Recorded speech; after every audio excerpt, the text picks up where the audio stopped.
yung langka dito guys. Yan o. Bunga. Mayroon pa dyan sa taas. Dami niyang bunga oh. Yan sila oh. Pati dyan oh. Nakasingit yung isang malaki. Nandun siya oh. Malaki siya.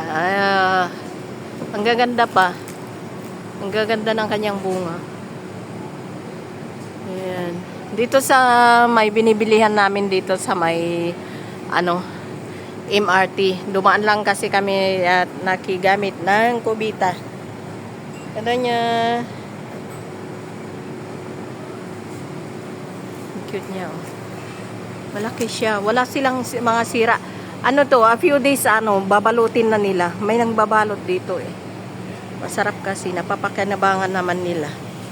Cute pa nito. 'Di ba diyan sa atin inaano na natin to, kinakain na natin. Ay so nabulok yung isa, nabulok siya. Ganda. Ito kinukuha na ng Myanmar tinuluto na siyang ganito pati balat. And guys, thank you for watching.